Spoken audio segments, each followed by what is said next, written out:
Selamat malam Pak Ketua. Selamat malam juga, Mas Santo. Menurut Bapak bagaimana tanggapan Pak Ketua DPD WPI Kaltim terkait konflik Israel dan Palestina?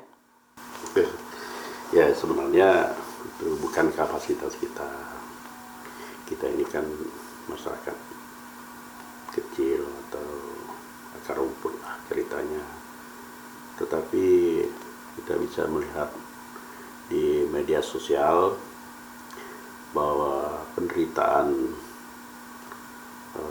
Israel Palestina ini luar biasa. Kalau saya lihat di pihak Palestina luar biasa juga penderitaan rakyatnya, di pihak Israel juga sebenarnya sama juga. Tetapi ya, itulah yang terjadi.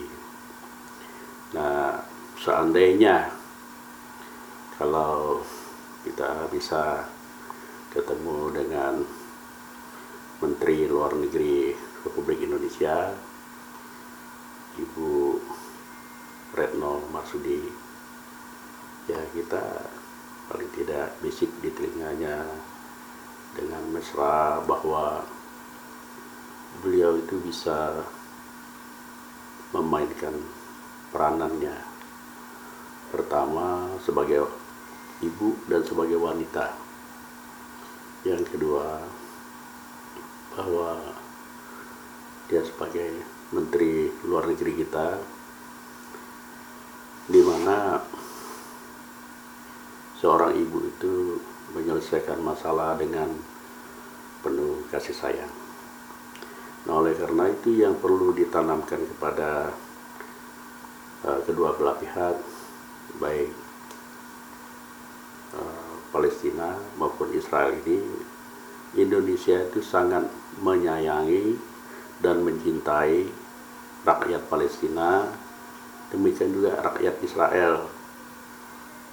Nah, dengan demikian tentu kasih sayang dan yang kita sampaikan itu sebagai manusia. Nah, yang kedua, sebagai Menteri Luar Negeri itu jangan bergeser dari politik luar negeri Indonesia yang sudah dikembangkan dari zamannya Soekarno. Nah, politik luar negeri kita itu adalah bebas aktif, dalam arti kita tidak memihak ke salah satu pihak yang bertikai.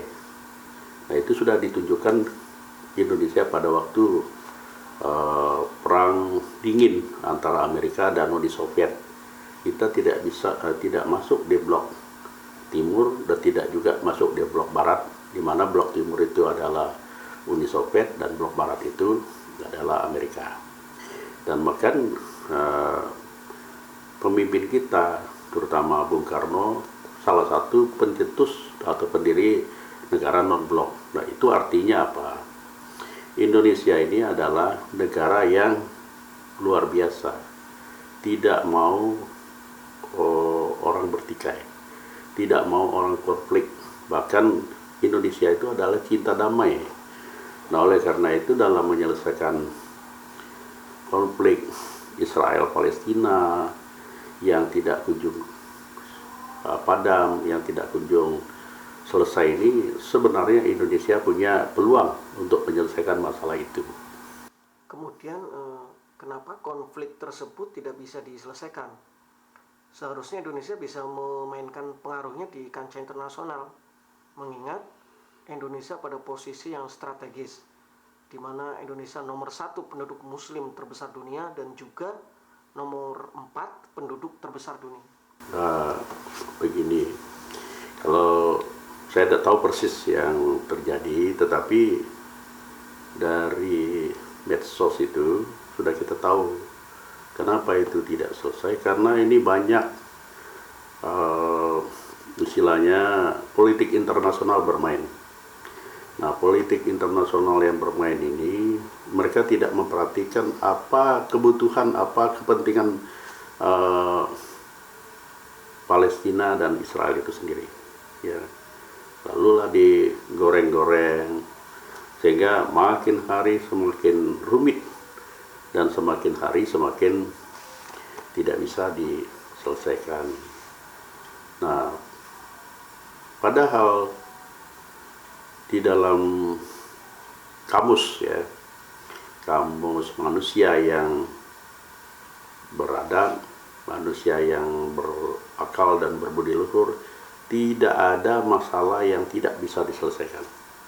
Asal kedua belah pihak itu bisa berunding di meja perundingan. Menurut saya itu ada beberapa hal yang susah itu, karena ada yang mengatakan Israel Palestina ini mempunyai sertifikat masing-masing atas hak itu, tanah Palestina itu. Nah, yang sebenarnya bukan konflik agama itu, tetapi konflik wilayah atau tanah ya. Nah, mereka katanya masing-masing punya sertifikat. Nah, seandainya pun masing-masing punya sertifikat ini kan bisa dibatasi. Misalnya punya Israel itu sampai sini, dan untuk Palestina itu sampai, dan sudah itu saya baca di beberapa tulisan maupun di medsos, dan memang itu yang diinginkan oleh Israel juga ya. Artinya ya hidup berdampingan, hidup sama-sama lah ya. Tetapi dunia internasional tidak menghendaki begitu, lalu dikompak-kompak, lalu digosok-gosok, sehingga Palestina itu sendiri bingung ya apa yang mau ditempuh ya. Tetapi nah, dunia internasional ini main ya. Nah, kan ada yang kalau ada kekerasan, ada yang merasa diuntungkan ya. Kalau ada yang itu memang hidup itu seperti itu. Nah, ini yang sulit kita cari akar permasalahannya. Tetapi kita melihat selalu yang menjadi korban itu adalah rakyat, baik rakyat Palestina maupun rakyat Israel. Ini kan yang dimainkan ini bom tuh. Hanya kalau kita lihat itu ya karena dianggapnya Israel ini yang mungkin kuat, lalu di Indonesia itu sedikit ada tulisan. Padahal di Israel itu juga banyak yang jadi korban, banyak yang meninggal juga, bahkan ada yang cacat seumur hidup juga. Demikian juga Palestina dan sebagainya. Nah, ini kan seharusnya dihentikan lah ini ya. Jadi ya, yang membuat tidak selesai permasalahan itu adalah konflik kepentingan dunia internasional tadi. Ya, ada yang mengataskan inilah, itulah, dan lain sebagainya. Mungkin itu. Kemudian kira-kira bagaimana konflik bisa diakhiri, mengingat dari tahun ke tahun tidak kunjung selesai dan semakin menambah penderitaan rakyat Palestina? Mengenai penyelesaian, tidak lain adalah yang bisa menyelesaikan konflik Palestina dan Israel ini tidak lain adalah Israel dan Palestina itu sendiri. Mereka berunding, mereka musyawarah lah ya. Nah, tentu dalam perundingan itu pertama jangan ngotot, yang kedua tentu saling mendengar satu sama lain. Nah, saya pernah ke Palestina dan ke Israel. Saya tanya sama orang yang membawa kami. Kebetulan supir kami itu adalah orang Muslim dan Arab. Sedangkan yang jadi guide itu adalah orang Israel beragama Yahudi. Saya iseng-iseng tanya, kok kenapa konflik antara Israel Palestina ini tidak kunjung datang? Kenapa Israel itu tidak mau memberi daerah atau kemerdekaan kepada Palestina? Nah, lalu yang warga Yahudi itu, warga Israel itu bilang begini, sebenarnya Israel itu cinta damai dan ingin juga hidup berdampingan dengan orang Palestina. Seandainya beliau katakan ibu kota Palestina itu jangan di Yerusalem aja, mungkin sudah bisa terwujud itu perdamaian itu. Karena menurut Israel, Yerusalem itu adalah jantung atau sangat penting di dalam sejarah dan kehidupan orang Israel. Nah, ini yang juga menjadi masalah. Nah, kemudian yang kedua lagi, Palestina juga berkeras seperti itu. Nah, kalau dua-duanya ngotot, sepanjang zaman pun itu tidak akan selesai dan menambah penderitaan rakyat Palestina saja dari hari ke hari, dari bulan ke bulan, dan dari tahun ke tahun. Ini kan kasihan. Seandainya kalau mereka hatinya beginilah, kan masih banyak daerah atau misalnya yang memang konflik daerah yang itu di jalur Gaza itu aja. Kalau yang lain-lain itu ya itu bagus saja. Seperti kalau di Yerusalem, Jericho dan lain sebagainya itu aman namanya. Tidak ada cerita tentang perang. Nah, seharusnya kalau memang kita ini ya mungkin itu adalah alternatif lain ya. Nah, yang kedua kan seperti kepentingan tiga agama tadi ya, agama Yahudi, Kristen dan Muslim ini kan di Yerusalem itu tetap diberi kebebasan asal damai, dan itu juga tak masalah mungkin ya. Nah itu. Nah yang kedua, Indonesia itu sangat mempunyai peluang untuk mendamaikan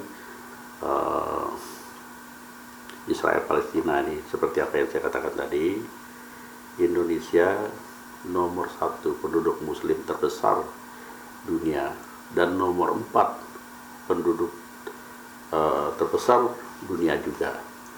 Nah, Israel sebenarnya sangat memerlukan Indonesia sebagai konsumen, sebagai penerima akhir dari produk baik teknologi, ilmu pengetahuan, barang, jasa dan lain sebagainya. Nah, ini kan saling membutuhkan sebenarnya. Nah, Indonesia juga begitu ya, dan tentu Palestina juga demikian. Namanya hidup di dunia ini kan saling membutuhkan satu sama lain. Tapi apa yang terjadi? Mungkin ya di mata Israel itu Indonesia ini sudah memihak, dan mungkin juga ya dari bahasa-bahasa yang kita sampaikan sepertinya memihak kepada Palestina, sehingga apapun yang disampaikan oleh Menteri Luar Negeri kita tidak akan didengar oleh pihak Israel, tidak akan digubris, dianggap sepi saja ya. Padahal ya itu tadi, kan penduduk Muslim terbesar ini seharusnya diperhitungkan ya. Nah tetapi ya tadi kita coba kembali ke posisi kita waktu di non-blok atau bebas aktif, artinya jangan kita bolehlah yang istilahnya masyarakat bawalah yang berkomentar seperti itu, tapi pemerintah kita harus menjaga politik kita yang bebas aktif itu. Nah memang alasan kita kan kemerdekaan, tapi kemerdekaan ini kan sudah tahu juga selama ini kan tidak tercapai juga. Nah kalau coba kita atur posisi kembali, ya minimal kita buka hubungan diplomatik dengan Israel. Nah kalau toh itu juga sulit, buka hubungan dagang saja dulu. Sebab ada semangat yang muncul di dalam dunia perdagangan. Di dalam dunia perdagangan ini akan muncul persahabatan, akan muncul persaudaraan, bahkan akan muncul perdamaian. Karena orang yang dagang Mereka maunya situasi damai-damai aja. Ya, mereka tidak mau konflik. Nah kalau misalnya ini, nah mungkin pelan-pelan lah ya. Nah yang selama ini kan sebenarnya hubungan dagang kita itu ada aja dengan Israel, tapi tidak langsung, itu melalui Singapura dan negara-negara yang lain. Sehingga akibatnya apa? Ya tentu Indonesia akan membayar kos yang lebih tinggi kalau secara langsung dan tidak langsung ini. Nah ini yang kita tidak sadari. Nah seperti baru-baru ini saya kaget dengan Ethiopia. Ethiopia menjadi negara pangan yang berhasil. Itu ternyata teknologi pertanian Israel yang mereka terapkan. Begitu juga Thailand. Nah seandainya kalau kita hubungan dagang itu tadi, ya mereka juga akan meningkat. Ini ekonominya tentu Indonesia juga meningkat. Jadi saya kira mungkin saat ini tidak cocok bagi kita untuk membenci suatu bangsa, dan tidak cocok bagi kita untuk memusuhi suatu bangsa, karena prinsip atau politik luar negeri kita yaitu tadi politik bebas aktif. Kita tidak vakum, kita tidak berpangku tangan, tetapi mengusahakan juga mereka damai, mengusahakan antara Palestina ini, Israel Palestina ini damai. Karena kalau damai tentu banyak manfaat yang kita peroleh, baik Indonesia maupun Palestina maupun Israel. Saya kalau lihat video-video yang disebar itu miris, tidak sampai hati kita melihat penderitaan mereka itu. Jadi ya itulah yang mendorong kita juga untuk bicara. Ini sebenarnya mungkin tidak kapasitas kita lah yang membicara konflik Palestina dan Israel ini. Jadi semakin hari kita sadar bahwa konflik itu bukan konflik agama, tetapi konflik wilayah atau tanah. Tetapi karena dikait-kaitkan dengan agama tadi, ya seolah-olah itu konflik agama, padahal bukan. Mungkin itu aja, sekian dan terima kasih.